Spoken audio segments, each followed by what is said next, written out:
Okay, now we're going to be talking about, and you probably know this already because you've seen the agenda and that's why you're sat here, but we're going to be talking about unpacking the futuristic world of biometric payments, virtual cards, and robot bankers. Now, joining me to discuss this are Will Sorby. He's Director of Product Financial Empowerment at N26. Will leads the Financial Empowerment Group as Director of Product with responsibility for the lending, savings and insurance product areas at the mobile bank. Next to him is Hugh Courtney, Chief Financial Officer at Zilch. Hugh is driven by a passion for FinTech as a catalyst for financial inclusion in the lives of millions of people. His entrepreneurial mind has seen him found and exit 2 businesses, as well as successfully fund the rollout of a third. And also joining us is Axel Cateland, Head of Banking at Spendesk. Axel is leading the banking team at the French FinTech unicorn, and in his role, he's created the team that built and operates the payment institution subsidiary of Spendesk, which is Spendesk Financial Services. So please join me in welcoming the panel. Thank you. Thank you. Okay, so this is a question for all of us. I'm going to start with Axel actually first. What are some of the methods in which digital banking is currently being implemented? You mean for us at Spendesk? Yeah. Mainly.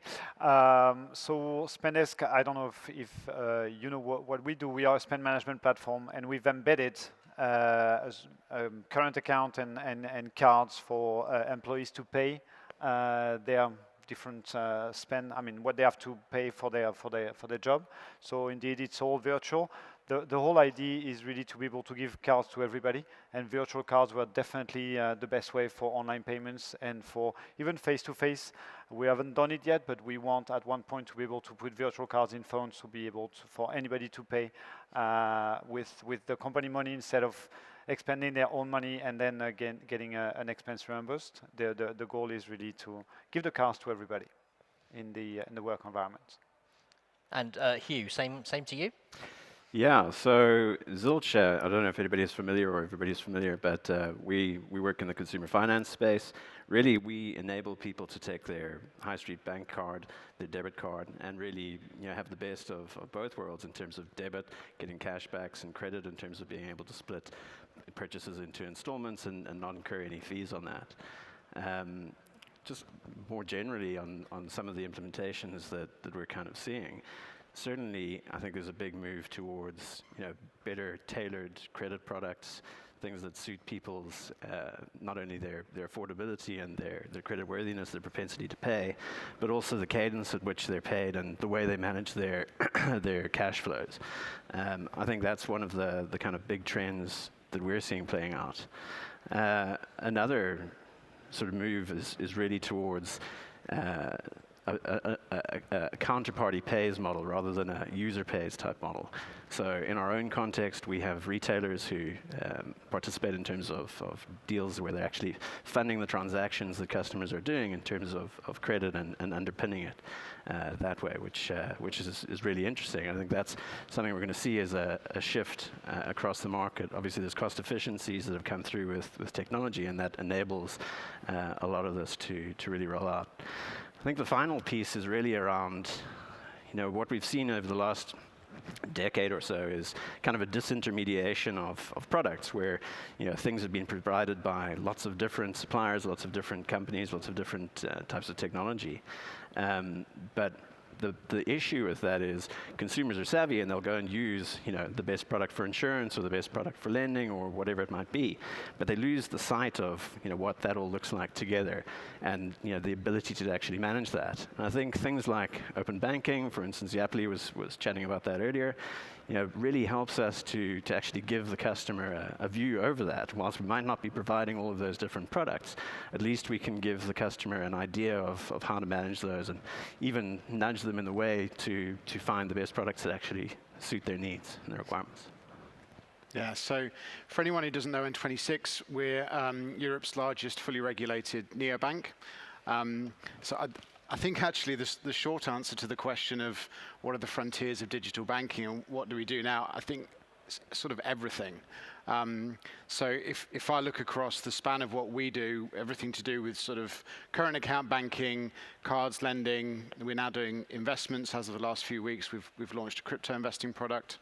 The only things really now that actually need people are some elements of customer service, where we'll talk a bit about this during the talk, but that's becoming more and more digital, and some elements of identity and verification. But really, we're now at a point where nearly everything that we do can be done digitally. And actually, the question starts to become, what's the adoption of these features, and what are the trade-offs between doing it digitally versus analog, which is very much a question of, classically younger people are very happy doing things digitally, older generations perhaps a bit less so. And obviously that's the sort of evolution that we're seeing the last few years, and I think will continue for the next decades to come. Okay, let's dive a little bit more into this then, and we're going to talk about AI. Hugh, how can the implementation of AI into banking services help financial institutions to better serve their customers? Yeah, so I mean, if we think about, even the last sort of 50 years, we had initially a move towards credit card, and the credit card rails became, something that was pervasive. ATM subsequent to that, and really then, internet banking and mobile banking. And what really happened there was you had a kind of a centralization of the way the customer was treated, where there would have been discretion at a branch in the past, for instance, when assessing somebody's credit application. That has kind of disappeared. And the impact of the global financial crisis actually made this worse, where you had a lot of capital adequacy requirements that kicked in, and this has really disincentivized the high street bank from targeting customers that may not be that easy to understand, or may not fit into these really kind of cookie cutter type setups. So one of the things we see as really being a big theme is not only how we assess people for credit, but what are the credit products that we provide to people, and how are those bespoke for those particular people. In our own context, we use a variety of different data to make underwriting decisions. So we use traditional credit rating agency data, we use open banking data, and then more importantly, we actually use the behavioral data that we observe in terms of how those customers perform over time. And that really allows us to underwrite the customer when we first see them, when they're first on board, but also to continually adjust that view over time and make sure that that customer is not putting themselves in a position where they might be in financial difficulty, or they might have overstretched themselves. It allows us to also pick up on, well, maybe there's a sudden change in this customer's behavior. What does that actually mean? How can we actually translate that into a better credit outcome? So that's one thing where I see a huge amount of innovation coming through, not just in the way that we underwrite people, but what we actually offer to those people.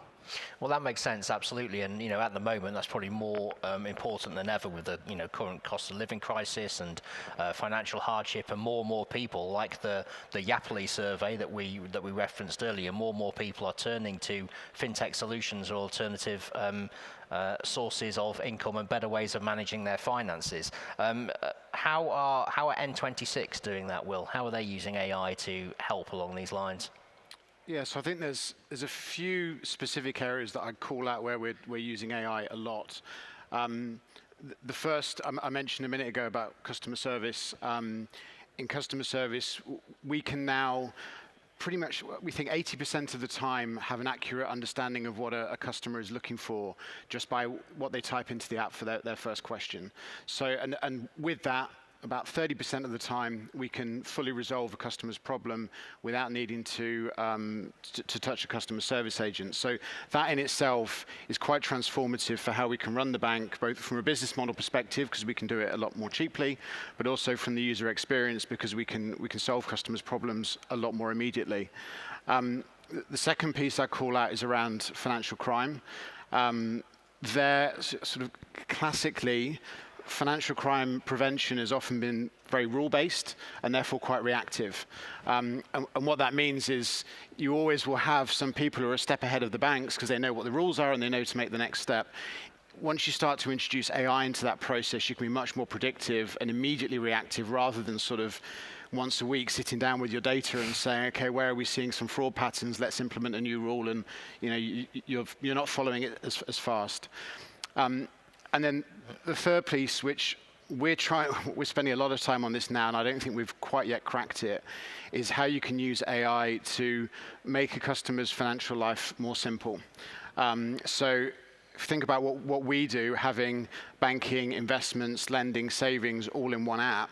There's some quite fun stuff that you can do there with AI, where you will always have people who want to manage and be very hands-on with their money, but there's a vast number of people who just don't want to think about it. They want to have it there, they want it to work for them, and they will have their money sitting there earning no interest in a cash account or whatever else it might be.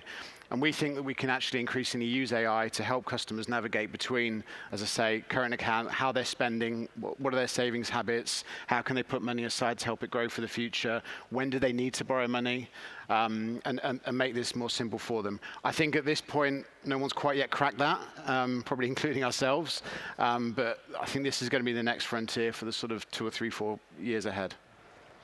Okay, let's change tack slightly here. Axel, I want to bring you back in. What do you think are the biggest challenges that legacy banks face when it comes to digitally transforming their operations?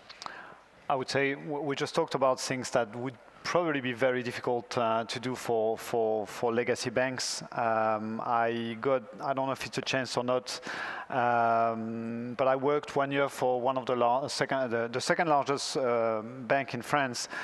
And one of the real challenges is that their data is not really available because it's like antiquated legacy systems which they almost can't touch because they don't really remember how it really works. I'm making a joke of it, but we got some cases where we had to call back developers that were retired because some of the systems that was managing life insurances was suddenly stopped working, and we had to get them back from their retirement to just fix the system. And so one of the challenges is that these systems are layered. You have the core banking system that is that really old system, really efficient, really streamlined, but cannot really be interfaced with anything else. And so extracting data from there is really, really difficult. Creating really nice UX and nice user experiences on top of that is really difficult. And definitely that's one of the challenges they have in creating digital. So technology is one of their challenge.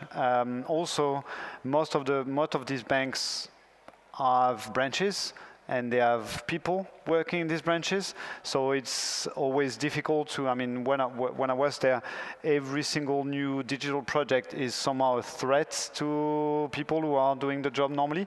Even if you try to convince them that it's to make their life easier and avoid having to type in new. I mean, all of that. All of this information and get the users to do the job for them. It's still for them perceived and perceived as a threat. So that's definitely one of the challenge. And also, I would say changing the ways of working of a bank is difficult because it includes risk, changes the risk, and in a lot of traditional banks, risks are very, very difficult to get moving. So when you see fintechs who are going fast and breaking things, trying to avoid to, but that's an approach you really can't get into a traditional bank. Well, some of the points you made there are obviously not exclusive to the financial industry, for sure. You talked about people being maybe concerned about their own jobs and not seeing the benefits of AI and process automation and all of that. But do you think that the financial industry in general is a bit of a laggard when it comes to the adoption of digital transformation and new technologies? I mean, regulation somehow is keeping them away from taking some risks that are involved in getting AI involved. I mean, for example, the regulation is imposing when you do a scoring, for example, to be able to somehow explain what your score looks like, and AI doesn't really allow for explainability of the outcome of a scoring, or you have to design really on purpose, design something that can be explained, because you don't want to have like really religious biases or racial biases into your scoring. So you somehow have that the regulation is not really helping in that sense the financial sector to really innovate with a lot of AI. I actually might add, you used the phrase a minute ago, moving fast and breaking stuff. And in financial services, you can't break stuff. No. That's a big problem. Yeah. And actually... You can, but bad results. Exactly. and we sort of use this phrase internally, but then always say, no, but we can't break stuff. And one of the sort of... Because we have the benefit of having built everything in the last 5 or 6 years. It's all a modern tech stack, cloud-based, et cetera, and that means that there's some quite technical bits throughout. So, for example, we will deploy code into our app multiple times an hour, and we can do that. And it will take us about 15 minutes. So, what does that mean? That means that we can be much more sure that if something does break, 15 minutes later. Guys, it's good. So that allows this sort of experimentation first mindset, which means we can constantly be sort of improving the experience, whether it's through modeling for risk or for financial compliance, or even just the user experience. When you're looking at very old systems, that sort of frequency of code deployment and speed of deployment is totally different. Also for the reasons that you just mentioned, where often you don't know what you're going to break when you touch it, and that sort of leads to quite a big difference in how quickly you can innovate when things are fully digital. So you can innovate and you can break it as long as you know that you can fix it again very quickly. And we still don't want to break things. No one wants to break something. I would just add one other element, which underpins all of these things, which is the costs. And I mean, for businesses like ours, we are incentivized by our investors to go and build things, to go and create new things. Banks aren't. They're incentivized to generate dividends, to go and generate an ongoing return, and that's the risk appetite of their investor base. So naturally enough, they are going to skew towards that. Certainly anything that is based in regulation or anything like that is going to have costs attached to it when you go and make any changes. But I think one thing that also is hard to overlook when it comes to regulation is a lot of this has been designed hand in hand with the incumbent banks and institutions, and innovating on that is not necessarily something that is in their best interests. Okay, that's for some controversy, so there you go. I'm going to move on to biometrics. I realise we've got so much ground to cover here, so I realise that we're skipping over a few topics here. If anyone has any questions at any stage, if you put your hand up, I will try and come to you as soon as possible, or otherwise we'll have questions at the end of the session. Axel, coming back to you again, I want to talk about biometrics. So what kind of infrastructure will be required to implement biometric authentication in a meaningful way, and who needs to pay for it? Is it fair, for instance, to ask SMEs to front the cost of the new technology? And if it does, then does that give larger corporations an unfair advantage when it comes to adoption? I mean, in terms of biometric in the financial sector, I would say most of the infrastructure already exists, and I think all of us already have a biometric reader in our pockets, and I think the real challenge with biometric was to get financial institutions and the regulator and everybody to trust the fact that I mean, when I was working for MasterCard, I remember lengthy discussions about, oh my God, we're going to lose the PIN, and some people are going to be able to tap their phone just after putting their finger on this fingerprint reader. But do we trust the fingerprint reader? How can a bank trust the fact that it is really their user putting the phone on the POS? And I mean, we're there. Everybody's using all the X-Pays or Apple Pay, Google Pay, and all of that with biometric. I mean, there are experiments to make hands-free biometric payments. I mean, Amazon did one. There are a few experiments like that. But I would say at the end of the day, the intent of payment somehow needs to be there. So I don't know if really biometric who needs to go as far as making you walk out of the store without really intending to pay, and putting your finger on a phone or your face in front of your phone and tapping it on a terminal is quite convenient already. And I would say, I mean, if we would want to go as far as really having a very interoperable type of biometric infrastructure, I think one of the challenge and one of the risk is, how do you store the biometric data? I mean, do you need a central database of all biometric data for all your citizens? And that's something, I mean, some countries already regulated against that. I mean, we all have biometric data in our passports already because the government didn't want to have that responsibility of owning that data in a server that could potentially be at risk of being attacked. So I would say, I'm fine with my biometric data in my passport and my phone, and I can carry it around and authenticate with my phone with my fingers on my face locally. Yeah. Is everyone happy with biometric payments? I mean, I think the thing to add on that is, I totally agree. It sits in your pocket already, and that's the sort of the infrastructure that you need. There's also the stuff that we can do to augment that. So, you know, where there are worries about, you know, are you identifying the right person, et cetera, et cetera. There's also, we can be looking at where the customer is, where are they making that, do they make a payment just now in, I don't know, somewhere abroad, and then suddenly they just made a payment down the road here in London. You know, things like this where it's actually not super complex, but when you start to tie together what we're talking about with AI, plus tracking, plus the data that we can follow from how people are spending, plus biometric authentication on your phone, all this stuff sort of layers on top of each other, and you actually have a pretty secure and convenient system at this point, I think. Yeah, I mean, I'd echo exactly what Will's saying. I mean, we've already got it sitting in our pockets, but really it's just another form of authentication. It's just, you know, we've obviously had a lot of talk of second factor authentication over the last couple of years, and, you know, why can't this be a variety of different ways that we actually authenticate the customer and what they're doing? So, yeah, again, it goes back to behavior. Absolutely. Okay, Hugh, I'm going to stay with you here again. The emergence of virtual banking, how does that affect developing countries? So, for example, does it give a more developed economy an unfair advantage, well, another unfair advantage in the marketplace? No. So I grew up in Africa, and I mean, one thing that I can say with absolute confidence is where you don't have legacy systems, you have unique problems, you're going to have innovation, you're going to have innovative solutions that come out of that.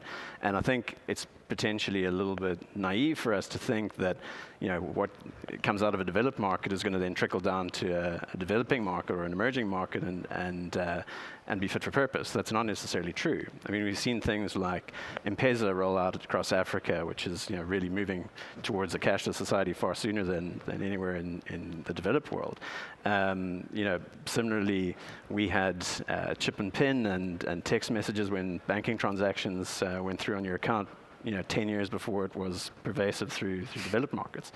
So where you don't have a legacy system to rely on, actually it breeds that innovation, it breeds that space to create those things. So I certainly don't think it's a hindrance at all, and I think there's actually a lot of really interesting stuff happening in emerging markets that will be pervasive in developing markets down the line. I think, you know, if we talk about the AI element and behavior and things like that, there's some really great applications in places like Africa where, for instance, formal, you know, deeds on property is not something that's necessarily pervasive. How do you actually, you know, if somebody might own something, they might not be able to prove it in the traditional way.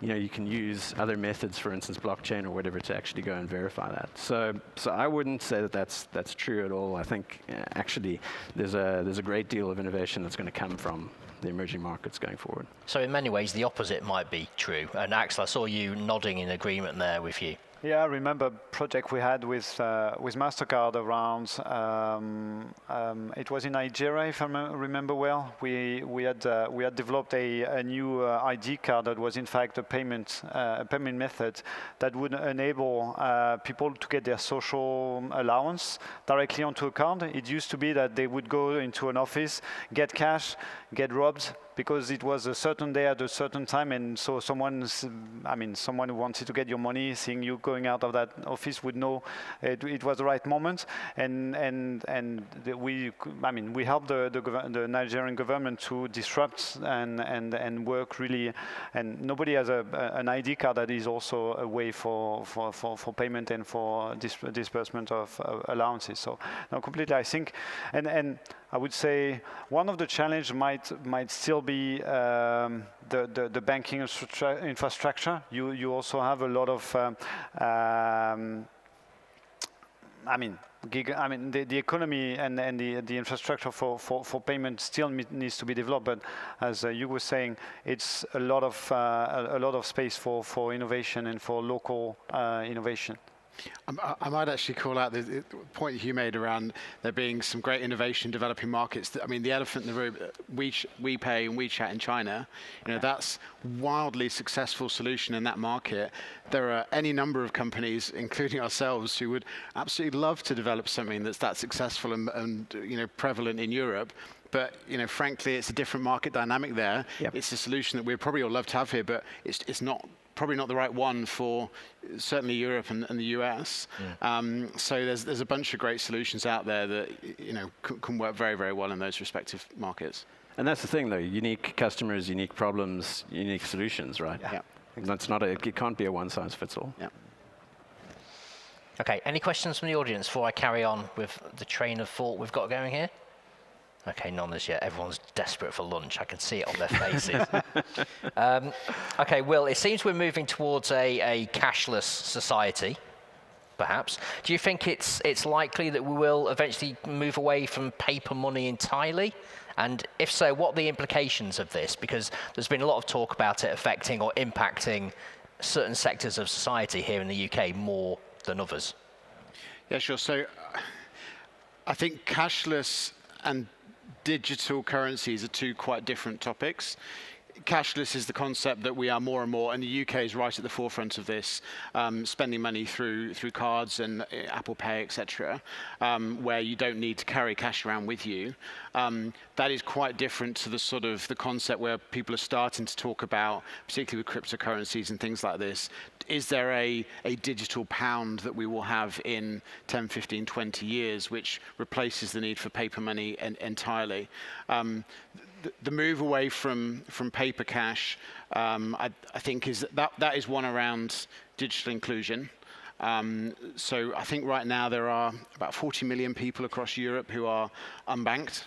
And even amongst the people who are banked, there are many, particularly in older generations, who, actually not exclusively even, prefer to use cash for whatever reason to do with their personal financial management. So for that reason, I don't think we're yet ready to move to a world where you would only accept digital payments. Digital currencies brings up a whole raft of different sort of challenges and benefits. The most primary, first of all, it's quite hard to talk about it because no one has yet done this. There's concepts around what it might look like, but the sort of thing that sits at the front of people's minds is a central ledger, as we have with cryptocurrencies. What does that mean? That means there's a central authority somewhere who knows currency becomes non-fungible. This £1 coin, I know exactly who has that £1 coin at this point in time, and there's all sorts of privacy issues around that. Benefits as well in terms of reducing fraud, black market crime, things like this. But again, I think we are quite some way from getting to that point, even as a society where we might want to accept a development like that. I would agree personally as well. What are your guys' thoughts on this? Yeah, I mean, even taking it one step further, I think what we're ultimately moving towards is a digitization of the wallet. I mean, we don't even issue plastic cards. We only issue virtual cards. People can use them on their wallet on their phone. We don't see any need for it. In fact, our customers actually don't want it. They see it as an environmental downside. There's something like 23 billion plastic cards out there, at any given time. So, there's that aspect of it as well. I mean, it's not exactly the same as the cash in them, but I think there's just this move towards the digitization of everything and just having it sitting on one device in your pocket. Yeah, reminds me a conference we had a couple of weeks ago with the central bank. I mean, the president of central bank for the U.S., Christine Lagarde from Europe, Central Bank Europe, and the central banker from Singapore, if I remember well. And they were discussing about the opportunity of crypto central bank digital currencies, and most of them were. Wholesale, they all want to do a wholesale to be able to manage the exchanges at large scale with the banks and all that. But in retail, for them, it's the responsibility of the banks to do it. And the only reason why they would keep on printing money, because at the end of the day, that's their way to potentially have an impact on the economy, to be able to influence the interest rates so. The only thing is okay, if every currency becomes digital, we can't print money anymore because if we don't own it. So there are discussions around the euro, a crypto euro and a crypto pound that will probably end up in the central bank taking that responsibility to be able to have that influence on our economies when they need to. Interesting. So you think we will actually get to that stage? Yeah, I think so. And what kind of timeline are you thinking for this? Christine Lagarde announced the launch of the crypto euro in about a year. So we'll see if she's right. Okay. Any questions from our esteemed audience? Not as yet. Okay.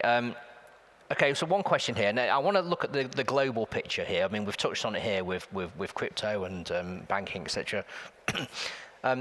How is digital banking democratizing wealth globally? Or how can digital banking, what's the word I'm looking for here? Can it really be implemented in a global way? Like we're talking about here, can it be utilized and implemented around the world so everyone's working to the same currencies, the same regulation, and a standardized system of banking? I'll bite. Go on. So, I mean, yeah, I could see you were getting a bit nervous there. Your first problem there is regulation, right?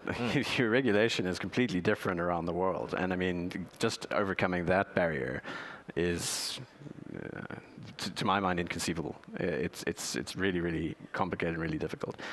When it comes to digital currencies and things like the euro, the crypto euro, or whatever, there's a big incentive for central banks to own their own currencies, to be able to track who's utilizing them, and there's obviously huge implications for AML and things like that, which is a big incentive. But that doesn't necessarily mean that things are going to suddenly become borderless and easily managed cross-border. Mm-hmm. If you look at credit as a prime example, one of the biggest difficulties being an immigrant, you move country, no credit history. You might have built that credit history up over 20 years, but it doesn't matter. So there will be some things that I think will find solutions like that, but I cannot see it being pervasive.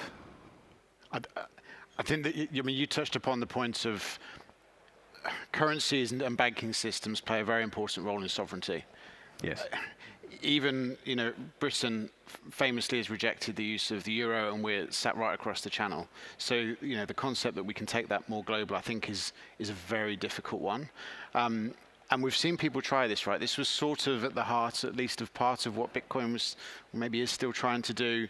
Facebook tried this with Libra.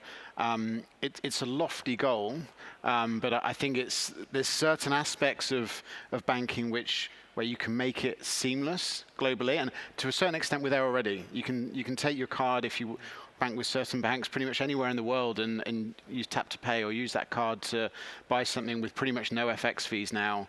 So there's things like this where we're already pretty seamless. But I think the concept of having a fully global banking system and currency, I think, is, I'm not sure we ever get there. Yeah, and I would say that authorities and governments will not, for them it's so part of their sovereign rights to control their currency and economy, and I mean, we talked about central banks. For them it is really critical to be able to have a certain level of control on their currency, their local currency. I mean, we saw, that's funny, it reminds me of a discussion I had with Joe Stiglitz about the euro, and for him, in his book, he was really adamant about the fact that the euro was created too early, without enough controls and enough power from the Central Bank of Europe over and for him it would have been way more successful if there would have been more control and more, if the Central Bank of Europe would have been more ingrained and have more power over the European economy, and I think that's something a global currency would alienate that. Okay, so I think, well, we've obviously come a long way, but there's still a long way to go for everyone, right? Okay, I'm going to end it there. Thank you so much to Will, to Hugh, and to Axel. Thank you, guys. Thank you. Thank you.